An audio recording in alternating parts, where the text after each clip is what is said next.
अभी पिछले दिनों एक स्कूल में पूछा बच्चों से, अध्यापक ने बच्चों बताओ इस देश की सबसे बड़ी समस्या क्या है।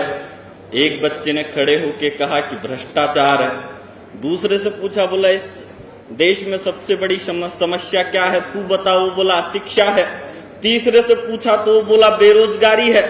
चौथे से पूछा तो बोला भ्रूण हत्या है। सबने अलग अलग जवाब दिए। अंत में मेरा नंबर था। मैं स्कूल में सबसे इंटेलिजेंट था। मुझसे पूछा कि इस देश की सबसे बड़ी समस्या तुमसे नहीं पूछेंगे क्योंकि तुम सबसे ज्यादा इंटेलिजेंट हो। तुम एक काम करो, ये जो सारे बच्चों ने समस्याएं बताई है इन सारी समस्याओं के तुम निदान बता सकते हो। मैंने कहा 100 समस्या का 100 निदान बताऊं या 100 समस्याओं का एक निदान बताओ। वो बोला कि 100 समस्याओं का एक निदान कैसे हो सकता है।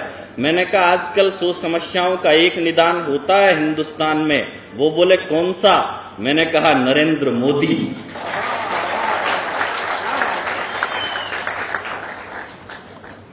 हमारे देश में हमारे 2 सैनिकों के सर कट गए।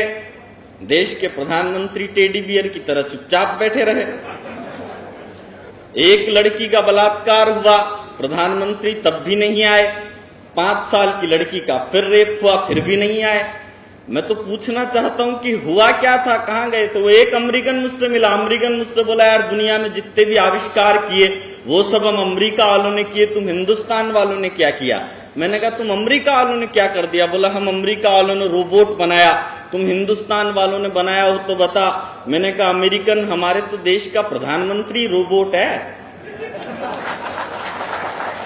जब तक मैडम बटन नहीं दबाती तब तक तो वो चालू ही नहीं होते। लेकिन आज बड़ा अच्छा लगा कि पैगंबर हजरत नबी सल्लल्लाहु अलैहि वसल्लम की परंपरा के लोग खुदा की बारगाह से मां भारती का मस्तक उन्नत करने के लिए यहां पर आए हैं।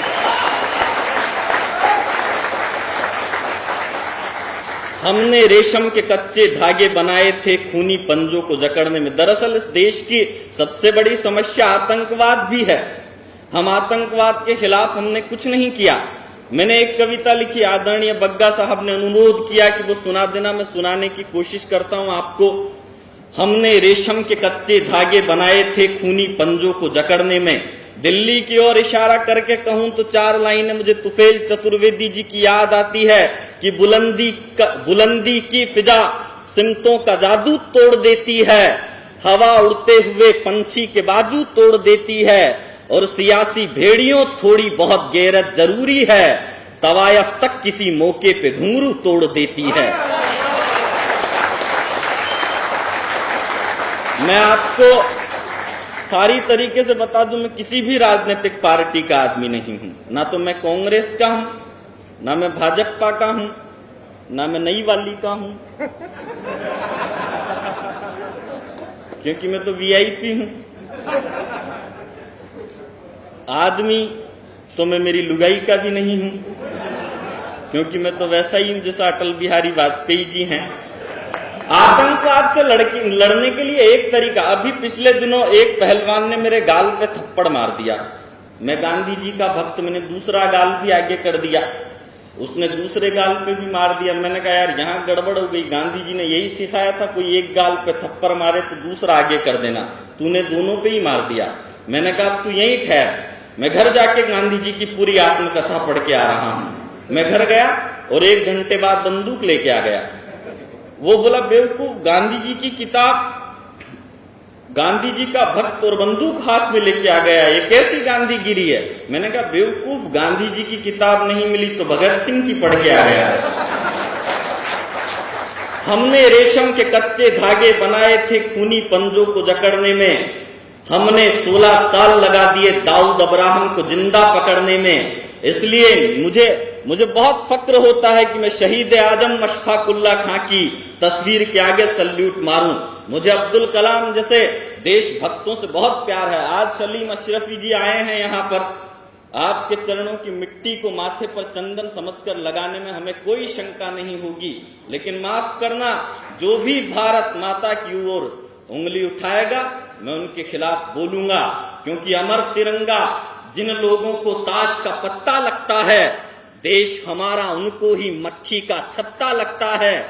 मां का मस्तक ऊंचा होगा इनकलाब के नारों से, मां का मस्तक ऊंचा होगा इनकलाब के नारों से, दुश्मन से ज्यादा खतरा है भारत के गद्दारों से, और मैं बिस्मिल का वंशज कागज पर अंगारे तोलूंगा, मेरी रग में खून नहीं तेजाब भरा है बोलूंगा।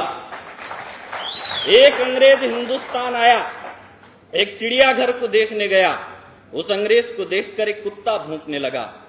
अंग्रेज ने अपनी जेब में से बिस्किट निकाले, उस कुत्ते को डाल दिए। कुत्ते ने भौंकना बंद कर दिया और वो कुत्ता उस अंग्रेज के तलवे चाटने लग गया। अंग्रेज चिड़ियाघर के अंदर गया तो एक शेर उस अंग्रेज को देखकर दहाड़ने लगा। अंग्रेज ने वैसा ही किया, अपनी जेब में से बिस्किट निकाले, उस शेर को डाल दिए, लेकिन शेर ने बिस्किट नहीं खाए। मजबूरी थी उस शेर की कि उसके गले में जंजीर बंधी हुई थी। तब सिगरेट का कश खींचते हुए उस अंग्रेज ने टिप्पणी की कि इंडिया एक ऐसा मुल्क है जहां तलवे चाटने वाले कुत्ते बाजार में घूमते हैं और दहाड़ने वाले शेरों के गले में जंजीरें डाल दी जाती है।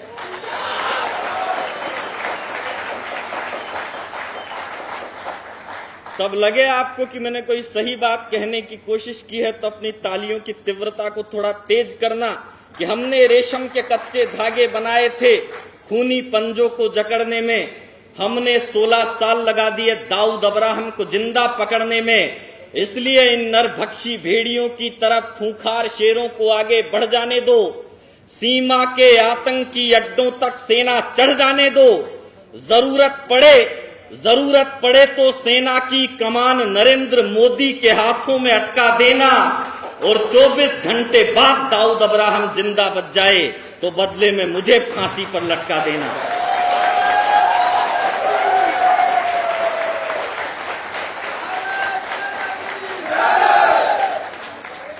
भारत माता की जय का नारा लगाना है तो पूरा सदन एक साथ हाथ खड़े करके नारा लगाना, क्योंकि अगर आपने हाथ खड़े कर लिए होते तो कोई ये राजा 175,000 करोड़ का घोटाला नहीं करता।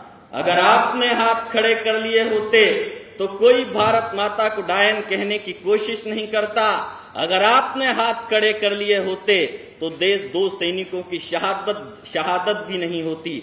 एक बार हाथ खड़े करके नारा लगाना, भारत माता की जय, भारत माता की जय। तब मैं कुछ पंक्तियां पढ़ता हूं आपके बीच में। हो विकलांगों का पैसा हड़पा खबर अगर ये सच्ची थी, हो विकलांगों का पैसा हड़पा खबर अगर ये सच्ची थी, ये औकात तुम्हारी है तो भंवरी ज्यादा अच्छी थी। ओ विकलांगों का पैसा हड़पा खबर अगर ये सच्ची थी, ये औकात तुम्हारी है तो भंवरी ज्यादा अच्छी थी। मैंने चंबल से पूछा कि सारे डाकू कहाँ गए, ओ मैंने चंबल से पूछा कि डाकू कहाँ पे जा बैठे। गंगा यमुना बोली बहते बहते सब दिल्ली में आ बैठे। राम तेरी गंगा मेली गंगा जल भी खारा है, फिर भी सारे जहां से अच्छा हिंदुस्तान हमारा है। हो और लाल कृष्ण आडवाणी जी से एक बहुत बड़ा अनुरोध है मेरा। हो अडवाणी जी देश तुम्हें देगा सो गाते पर, और आप भी वही चाहते होंगे जो मैं चाहता हूं। अडवाणी जी देश तुम्हें देगा सो गाते पर, एक बार बस हाथ घुमा दो मोदी जी के माथे पर। अडवाणी जी देश तुम्हें देगा सो गाते पर, एक बार बस हाथ घुमा दो मोदी जी के माथे पर। और हमारी देश की बड़ी बड़ी समस्या ये है कि जितनी भी राजनीतिक पार्टियां आई, सबके सब कोई कांग्रेस बनाने में व्यस्त रही, कोई भाजपा बनाने में व्यस्त थी, तब मैंने कुछ लिखा कि ममता बनर्जी पश्चिमी बंगाल से देश को जोड़ती नहीं है, मुलायम सिंह की साइकिल दौड़ती नहीं है, लालू की लालटेन में उजाला नहीं है, मायावती ने अभी तक कोई हाथी पाला नहीं है, कांग्रेस के पास इंदिरा जैसी खुददारी नहीं है और भाजपा के पास अटल बिहारी नहीं है, अरविंद केजरीवाल का अन्ना हजारे से मेल नहीं है और दिल्ली की गद्दी पर सरदार पटेल नहीं है। हम चाहते हैं कि दिल्ली की गद्दी पर वापस कोई सरदार पटेल जैसा योद्धा आए तब कोई बात बने। इसलिए कहता हूं आपको, नई पीढ़ी से भी मेरी एक शिकायत रही, वो शिकायत भी आप सभी के सामने दर्ज करना चाहता हूं। हंसते हंसते जो फांसी वाले तख्तों पर झूल गए, हंसते हंसते जो फांसी वाले तख्तों पर झूल गए, हनी सिंह तो याद रहा पर भगत सिंह को भूल गए।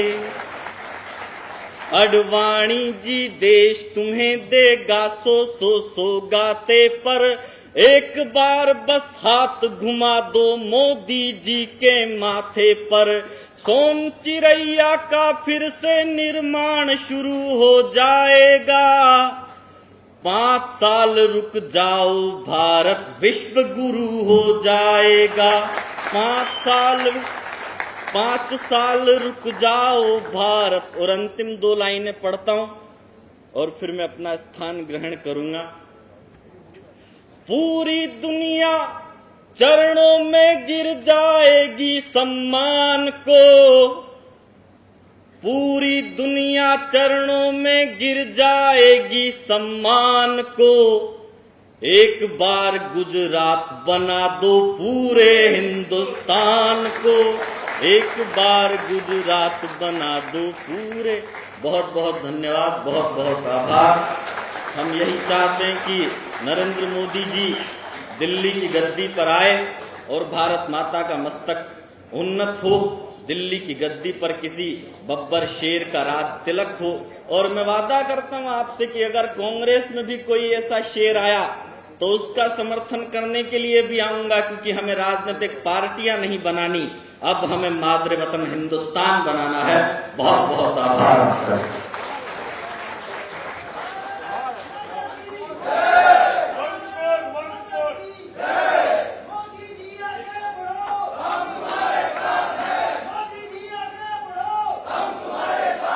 भारत माता की जय, भारत माता की जय। एक बार दोनों हाथ उठा के कहेंगे, देश का पीएम कैसा हो?